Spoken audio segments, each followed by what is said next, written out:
everyone, and welcome to this town hall with Caroline Mulroney.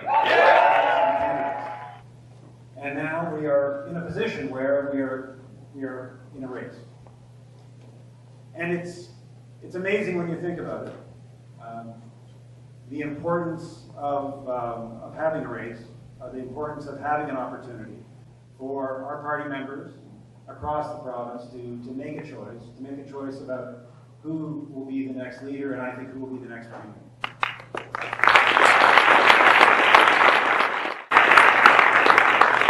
The choice that we have to make is going to require us to be wise. We need someone who can provide a fresh face on Ontario politics, someone who can represent generational change for our party and for the province. We need somebody who has a vision, and we need somebody who has the drive to make sure that this party and this province are successful in the future. And that person is Caroline. Now, I first met Caroline, and there's a lot of friends of hers in the room from a long time. I first met Caroline in November at the policy conference, and we've had many opportunities to meet and speak since then, and to talk about a shared vision about what the province should be looking like, what the party should be looking like, and how we get Ontario back on track. She feels very strongly about democracy for party members. Caroline and I were the two first candidates, and then there were many others, who pushed hard to make sure that there was going to be a leadership election, because she believes in the grassroots having a chance to vote.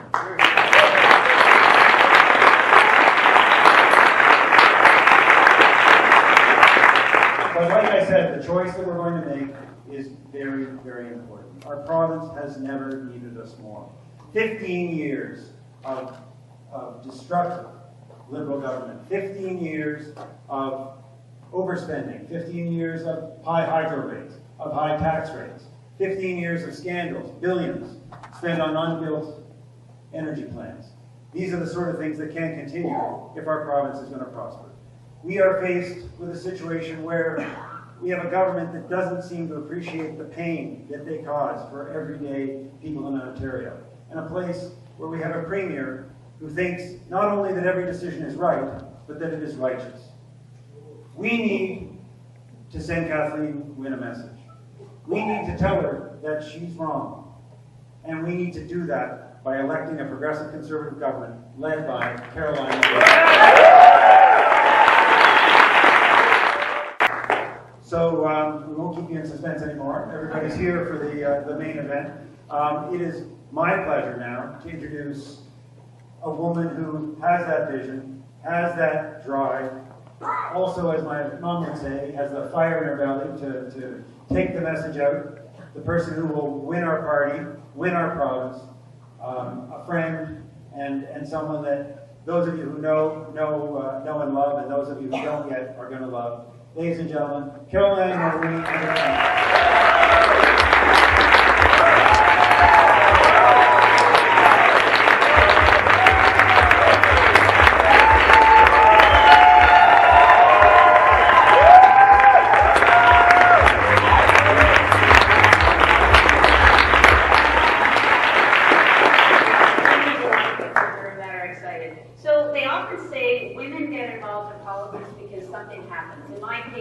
I got very angry with the Paul Martin government when I was working in Toronto. What's your X factor? What's caused you to want to get into politics at this point in time? Well, the same as you. I got angry. I've been working and raising my family, and I got angry with the Liberal government, and I decided that I need to do something about it. So I put my name forward. Yeah, and how's it been on the trail so far with the nomination and in the riding? It's been great. I was nominated in September, and I've been knocking on doors since then. I've got a great team in York Simcoe, a lot of them I see.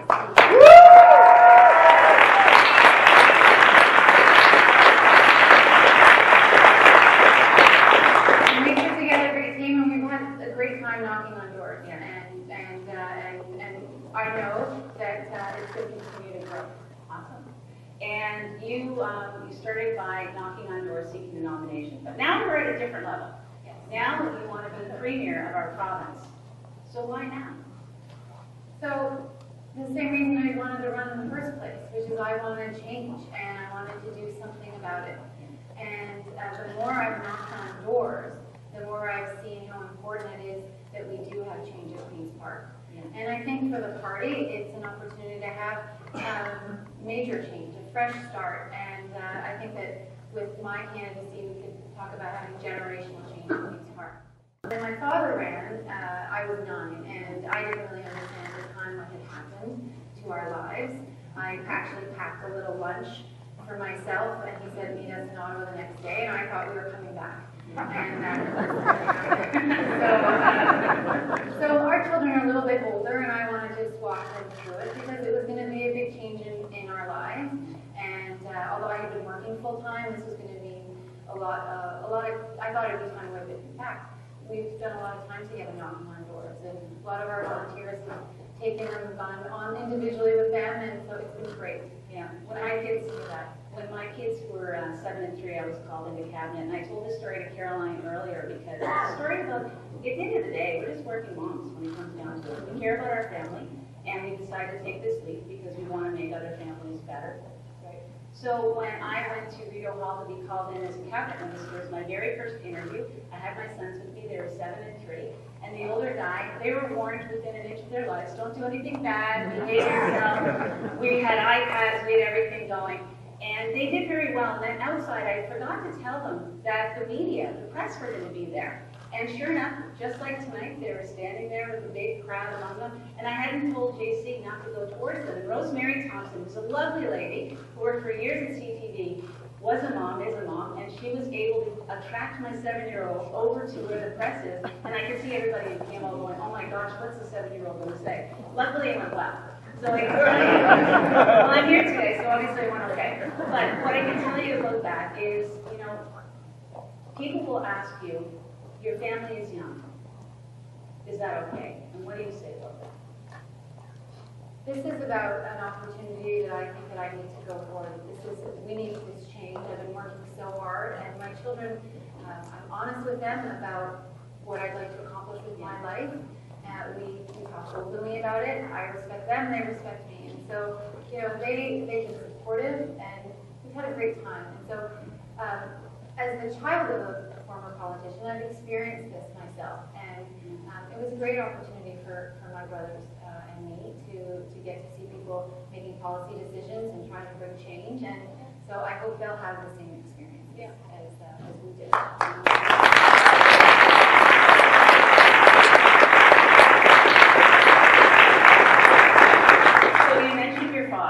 So I thought I'd bring him up. You know, it's, as a woman, I always find it difficult to be recognized as either the spouse of somebody or the daughter of somebody. And it's a bit surprising in this day and age to see some headlines saying that it's not Caroline that's running, it's the daughter of former Prime Minister Brian Mulroney is running. So my question is on that one, what do you say when it's always the first question about your dad and the legacy and whether or not you have an appropriate place because you're just the daughter of a prime minister? What do you say to that? Well, when I was a teenager, it bothered me a lot. And I remember chatting with someone who worked for my dad about it. And she said, you just have to get used to it. Your entire life, you will always be the daughter of Brian Mulroney. And I'm very proud of that. I'm proud of him. I'm proud of his legacy. I was 19 when he resigned, and so it's been 25 years, and I've been working hard, building a life and a family, and I take a lot of what I learned from our time in Ottawa and what he taught me, but you know, my name's Caroline, and I put my name forward because of what I bring to it, and I learned a lot from my family, just like everybody learns a lot from their own, but I'm bringing my own experience and my own perspective to it. It's an interesting, and it's a bit of a curious race right now, because if you take a look, all 3 candidates who have pronounced that they're going to run so far all come from legacy political families. If you think about it, Doug Ford, of course, his father sat as a member of provincial parliament. Christine Elliott, she took Jim Flaherty's seat when he left the provincial parliament as well, went to the federal parliament. So it seems as if there's a lot of family orientation when it comes to in this race. Why do you think that's happening? What have you learned over the years? Well, and from my perspective, I think that, you know, if you grow up with a father or a mother who's a doctor, at the dinner table you talk about medicine. And And for us, we talked about politics. And we also had the benefit of getting to see our parents working and see all the people around in Ottawa who were working as well, and I came to admire them. And I thought that what they were doing was great work. And so in the back of my head, I always wanted to do it, I guess, and it just, as I was raising children, it wasn't front of mind, top of mind, but I always had great respect for the work that people were doing in Ottawa. There's a lot of sacrifice that people made, and they were working really hard, and so I just thought it was, I just admired that. So I don't think it's surprising that people end up following in their family. That makes sense. One of the questions that I always read about you is, you mentioned that your dad was no longer Prime Minister when you were 19 years old. And you said that it's been 25 years since. And I'm just wondering, 19 years old, leaving 24 Sussex, going to university, what was the decision-making like around that? Well, as I said, I was 9 when I was elected leader, and so 19 when we left Ottawa. And I worked hard in high school, but was trying to date, and I had Mounties following me everywhere. So I was pretty done. I was ready to have to be over. And I had always imagined that I would go to McGill for university. That had been my dream. But having Mounties following me around, I thought, this might be a good moment to transition, to try to be a little bit more independent, have a little bit more freedom. So 19 was a good time for me to move on. Yeah, and at Harvard, you didn't have Mounties following you there. I did not have Mounties. There were a lot of other people who were way more important than me. Yeah. Brennan Moore was there, and her father was vice president at the time, so it was actually a great opportunity for me to try to be anonymous, and actually to be anonymous for the first time, and I loved it. And resume-wise, you went to Harvard, and then what happened from there? Then I wanted to get some financial experience, so I got a job on Wall Street, and that's where I ended up meeting my husband, Andrew, who was also doing the same thing. And then we decided that we were going to be together, and I went to law school at NYU, and I worked in a law firm and started having a family. And when we started having a family, I realized that I needed to be home. And I was lucky that he wanted to do that. He wanted to try a new place, and so we moved on. The way you put it to me earlier, though, when we've talked about this in the past, actually made me understand the decision even more. Having had 2 kids of my own, you said, I had 3 kids in 15 months, and I just wanted to be home. Yeah. The ladies fully understand. So now you've been here in Ontario for about 12 years. Well, I grew up also in Ontario. Well, yeah, but since your kids came along, you've been here in Ontario for 12 years. And tell me a little bit about the Wynne government and what your perspective is of the decisions that they've made and how you think the Progressive Conservative Party can do better.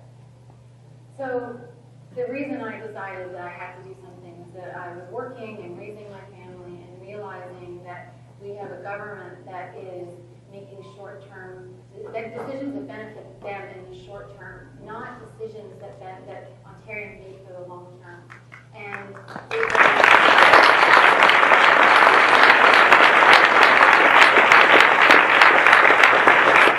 opposite of the way I saw government working in the first place, which is you have to make hard decisions. And they're not always easy, and they're not always going to be popular, and they're not necessarily going to deliver you victory at the polls on election day. But you really, that's why you're elected, to make those decisions, to think long term, think about what people really need. And so it was that sort of self-interest that I saw that was really dominating the Queen's Park, and I thought, I'd like to put my name forward and try to bring change. So do you hear that at the hockey rink when you're out there? I hear about it all the time. I mean, people really, really want us to win. They really do.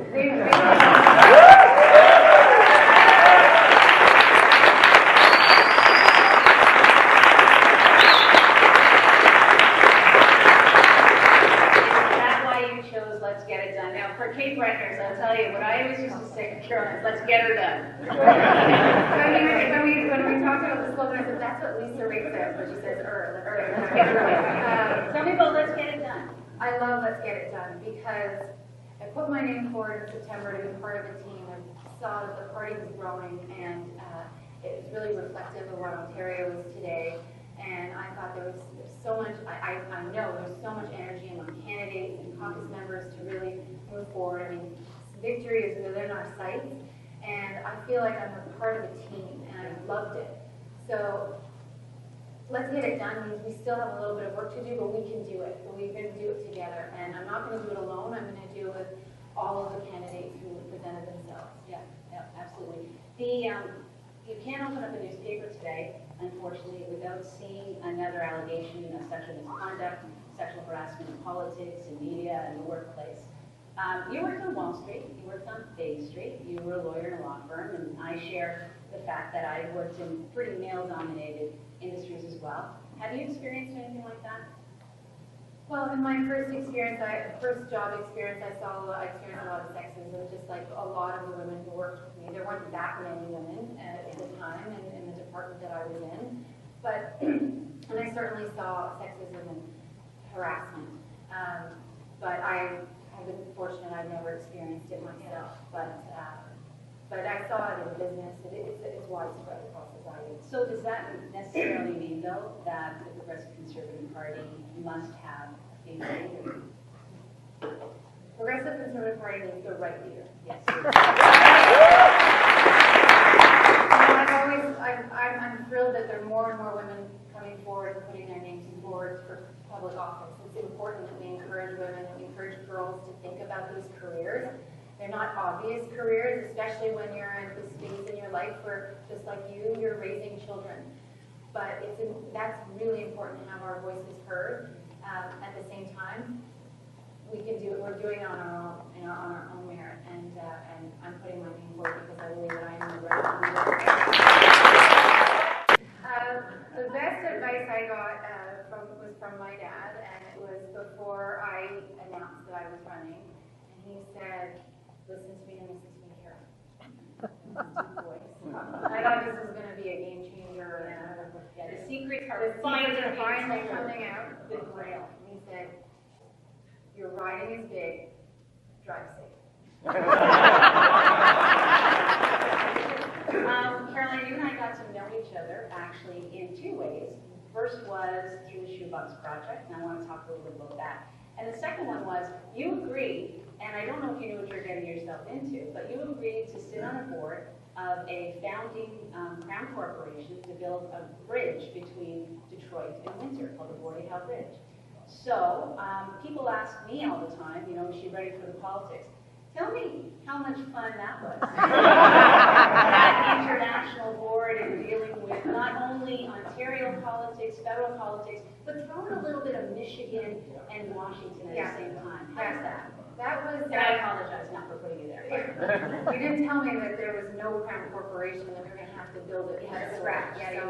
So that was a great experience, and it was a lot of work. Yeah. And we met, I think, every week at first for the first few months, and so that was great. It was a great experience, and I learned a lot about politics then. Yeah.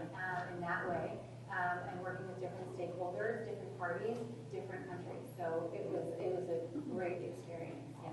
And we met through the Shoebox Project. And we met through Shoebox, but I'm not going to let you go there because I want to ask you something about the Crown Corporation too, because I think this is an important part. Government is a business, right? And you've got a great business background, but government is different. So what did you experience, and what will that allow you to be a good premier? How will that allow? I can't even speak to them. I'm used to being on the other side of the question. This is really tough. What did that do in order to allow you to be a better premier? I'm sure you understand what I'm trying to say. Why was that a good experience for you to be a premier? Well, there are a lot of structures in place that you have to work with, and I learned how to build on that. And you've got to be able to talk to different stakeholders. You have to be thorough in how you speak to them, what kinds of questions you're asking them. You've got to be able to bring those ideas and then negotiate for them. Yeah. But you're representing a set of interests, and you've got to be able to fight for those and make sure you do the job right. And every decision mattered, and it was a great experience. Every decision made for the right reasons. That's right. Contrary to this government right now. Look, this is a long-term project. still in the works, and it's very complicated, and I understand why it's taking some time. We've got to really build out each step. Each step is important, and so that was a great experience for me, and I love working with people on the other side. Yeah, and a bridge that's incredibly important for the economic well-being of your province. Yes, of Ontario. And you came to Ottawa to talk about Shoebox Project.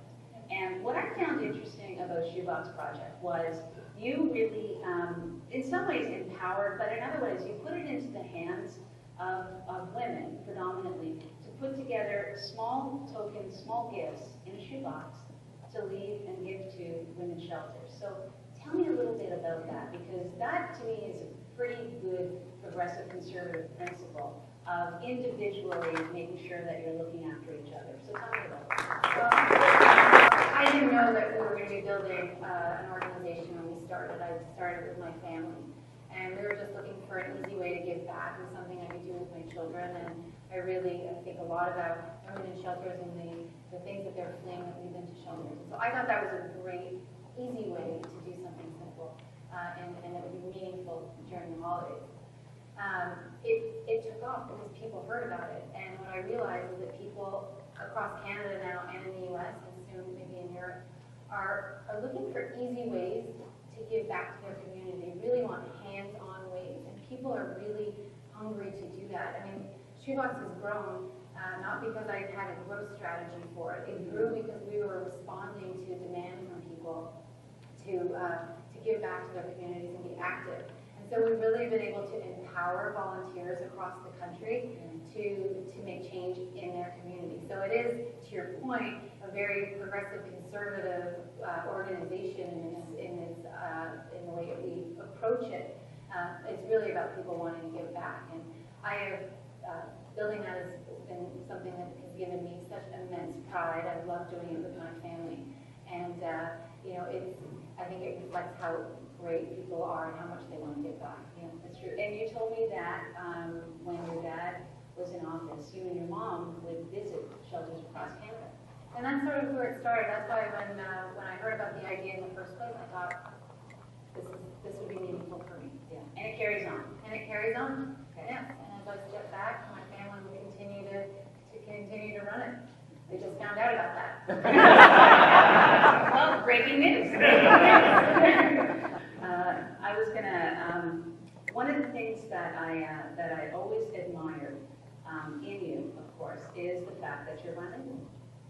And there's a lot of Franco-Ontarians out there that want to have a voice and they want to be heard. What do you bring to the table for them?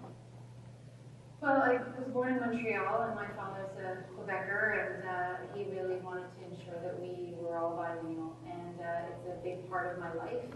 I love it. My brothers and I all speak French regularly, and it's a big part of my life and my experience. And so I would look forward to the opportunity to be able to speak to Franco-Ontarians and the things that matter to them. So I'm looking forward to that. And I bet you, because of your comprehension, you'll be a better listener.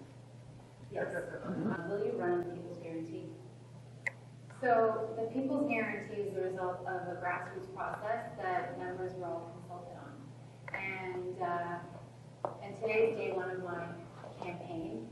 And what I want to do is I want to take that and I want to go out, and I look forward to going out and meeting as many members as possible and listening to them. And I know that some people feel left out, and I want to talk to them about what matters to them and then move forward.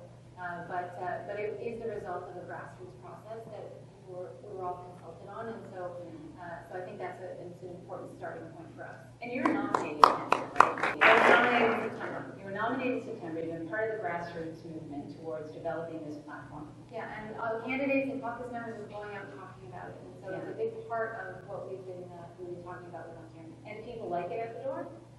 People love it at the door. People love it.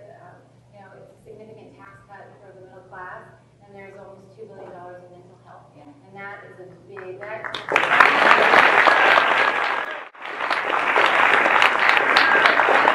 affects families across the board. Of course, we're going to cut hydro, and there's going to be a big... Cut hydro rates, not hydro. Sorry. That would be very cool. That would be That's what they do. That's what they do. That's what they do. They And cut we're gonna cut prices. hydro rates, and we're gonna also give a Yeah. huge rebate for childcare, which is important to me. Carbon tax. Well, And as big a three. as a conservative, as a person, I don't like taxes. Yeah. Ontarians are already paying too many taxes. Life needs to be more affordable, and so I really believe the carbon tax is a tax. Yeah. But it's a federal tax, and at this point, we have two options. Either the federal government can retain the revenues and figure out how they're going to spend it. So they'll keep the money They'll for keep you. the money for us, or they will direct it, or we can control that. And we all know that we're better at making sure that we put money back in people's pockets Yeah. than they would be. And so that's where I stand right now. Yeah. And it's, as I said, today's day one. I'm going to go out and talk to as many members as possible and find out what they're thinking. Yeah. And I think it's really smart that you do remember that federally, the Liberals have written into their proposed regulations that they have the ability to take the federal tax money and direct it where they want to put it within the province. So it may not be $2 billion in mental health at the end of the day. That's right. That's something you have to think about. But you're going to hear a lot from members, I'm sure. Yes, I'm pretty sure I will. And that's going to be fun. And you have an open mind about listening to them for sure. That's what I'm going to do. I'm looking forward. I'm going to hit the road tomorrow and start meeting people and talking about these issues. Yeah. So the last question on a policy point is something that is impacting and affecting everybody across Ontario right now. It's a pretty serious issue because federally we have our finance minister who loves to tax small business, and provincially we have a government that as well likes to pile on the taxes for small businesses. And it's there's a lot of people who have great feelings about that. On the other side, we do have a minimum wage increase, which is painful for owners. But what's your point of view on it? So my view is that everyone deserves to earn a living wage, and it's important that people in Ontario feel like they can start getting ahead. In general, my issue here is with the way in which this policy was implemented, and it goes back to why I'm running in the first place. Is they've had an entire term to get this right, and really they wanted to bring in this kind of change, which is so important for so many people, but also affects so many business owners. They had an opportunity to get it right, and they declined that. I think over a couple of opportunities, they declined a couple of opportunities to do that, to do it properly. So it's not lost on people. When I'm knocking on doors, it's not lost on people that they decided to do this 6 months ahead of an election. And that's exactly the reason. This is the kind of policy that implementation that I'm running, which is why I'm running. That we've got to start thinking in the long term. We can we have to get the policy right because it has a wide-ranging implications for people. Yeah, absolutely, absolutely. So my part of the interview is over, but just in case I missed anything, reporters always say this at the end, is there anything that I've missed that you'd like to This is where all the big secrets come out. But over to you before I wrap it up on anything else that you'd like to add that we may not have talked about tonight. Well, I am so excited about this opportunity. I have been knocking on doors, and I've loved every minute of it. Even when, which is rare these days, that it's not a PC door that I knock on. And I really feel like we've got this great momentum, and we've got to keep it going, and our team can get there. And this is a great opportunity it's been 15 years in Liberal government. It's a great opportunity for change, a completely different kind of change. And I bring something completely new, something fresh. And I've worked hard my whole life, and I will continue to work hard for Ontarians so that we get this right because we deserve it. Yes. I would like to thank Denzil Minnan Wong for having us in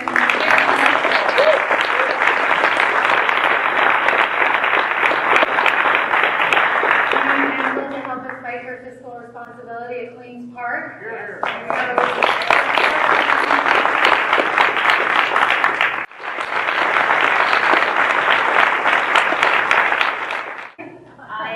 I decided that Caroline would be the right leader of the progressive conservative movement for a number of reasons. The first one is that she joined up early for this team. She ran early. You were a new nominee in September, and ever since then she's been on the road, talking to people in her riding, and understanding what Ontarians really do care about. And I think that goes a long way. She just didn't. And the second, I love the fact that this isn't about talking. It's about getting it done, ladies and gentlemen. And isn't that what we're doing?